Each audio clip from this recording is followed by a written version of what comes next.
Hi, host Eric here. Talking with famous people, talking about reality. Good old reality. So, regarding this fractal meta multiverse, fractal meta multiverse, the FMMV, the FMV, the FMV. Okay, so the FMV, that's a terrible word. So poor, so hard to pronounce. Okay, so I want to reply to Martin and Jeremiah, who commented on the last multiverse video. And let's start with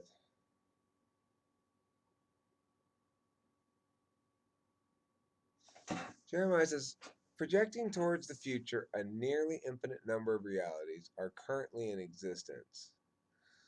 This enigma, the intersection of these realities, is the illusion of free will. For the most part, it is considering billions of little variables. If one wants to find the sustained main line. Well, there is no sustained main line. Consider what you would have to take on in your personal discipline in order to change your own thinking, in order to equip you to remain with certain people. But why cannot there be an alternate reality aside from our own? The way consciousness and space-time interact leads us to only be able to live forward momentum. Tangents bind to balance. They disagree with that. We live forward, back, and present. There's no point for multiplicity when it is demonstrated in a singularity. One makes an indecisive decision by default. He's saying uh, there there's too many there are too many variables, and you inevitably end up with double binding yourself. You can't have a double binding yourself. So this is my point about all of reality being debate. Because statements, when one makes I have another video already made about this too, which I would probably upload. It's so complicated. Look, when statements exist in conjunction with one another, statements form a group, then they have a priority that is determined by order of operations, and by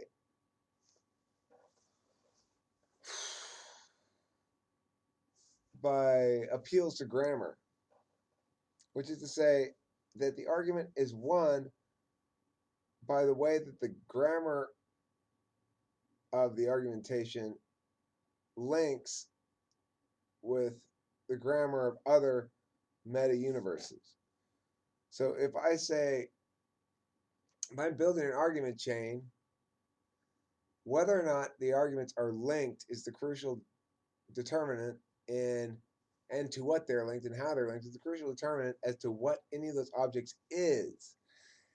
The meta multiverse is about infinite identities, not infinite universes.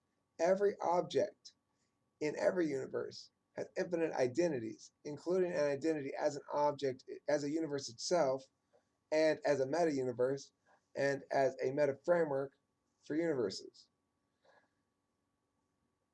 The problem is some of these meta universes are so weakly linked that there's no point in manifesting their reality by observing slash creating them. Observing and creating are almost the same act then, you see, because the reality that manifests is one that is done through observation, then it is done by way of the entity's existence is to create them, because the entity's existence is it comprises nothing but observation and sleeping. uh, Sleeping's an odd one, right? It shows you that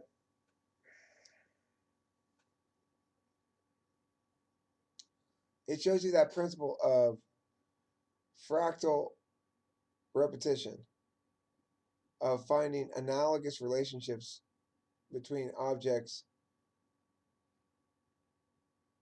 between systems. So there's two levels of betweens there, right? Analogous relationship between two objects within one system, that relationship will be mirrored on the systems level as well. Oh, those two systems have the same relationship as those two objects within that system. Oh, those two objects have the same relationship as that object in that system has to that other object in that other system. Therefore, whatever. And as we draw those corollaries, we are creating links between metaverses such that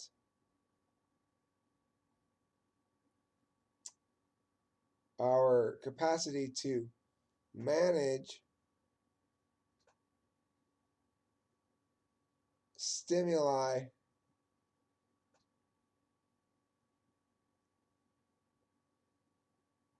is a strategy of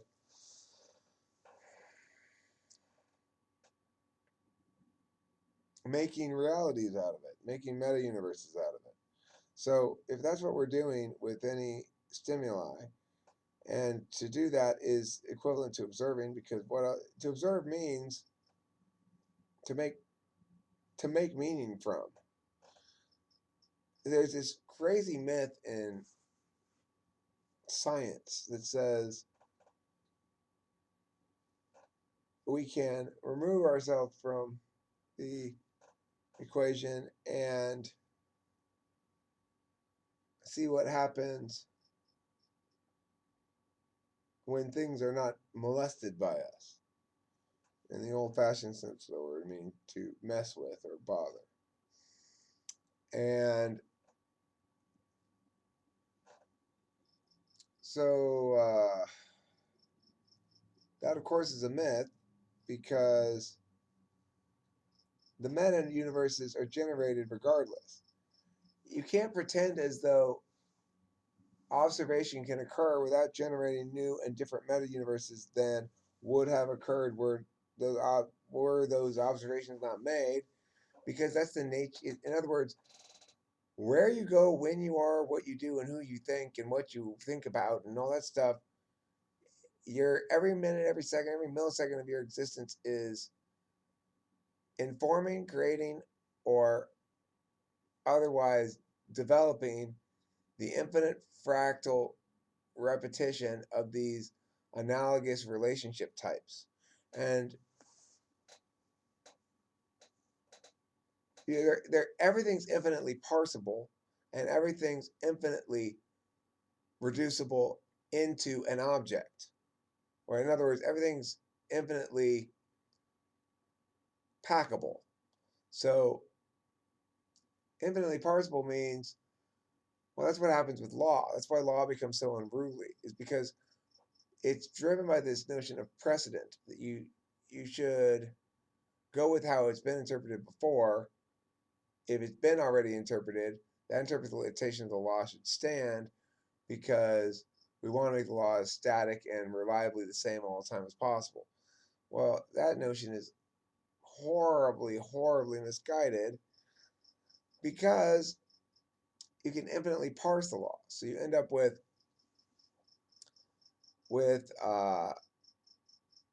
no core principles, but instead exceptions, distinctions, and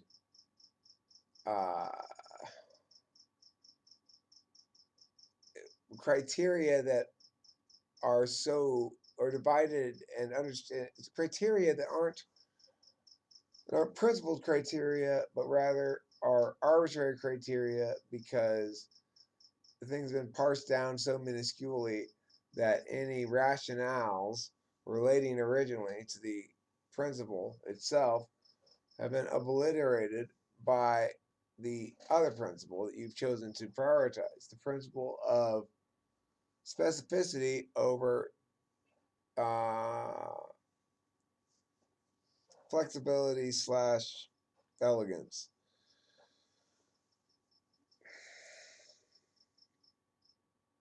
So if we each have our own reality and our own brain and our own identity is a reality generating reality.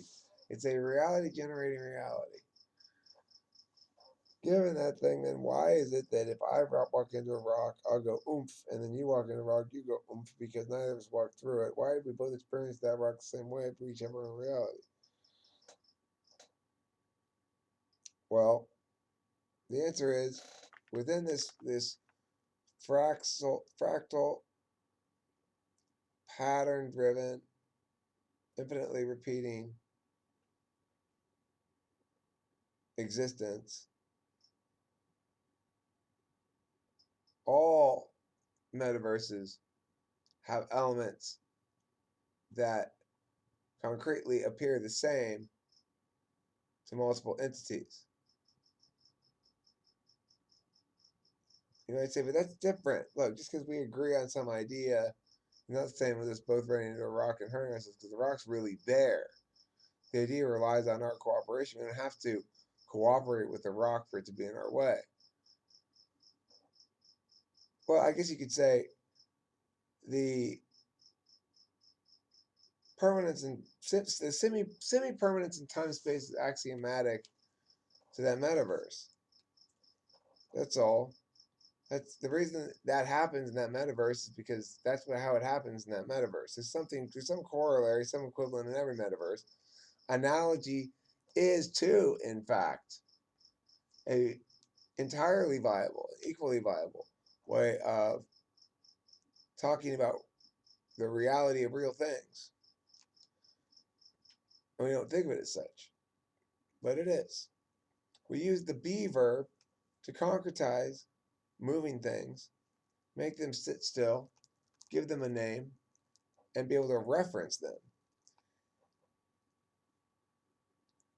If our reality is, in fact, therefore comprised of two parts, one of which is shareable and is comprised entirely of static objects that differ from the things that they represent insofar as the things that they represent are processes, fluid, ever changing, not subject to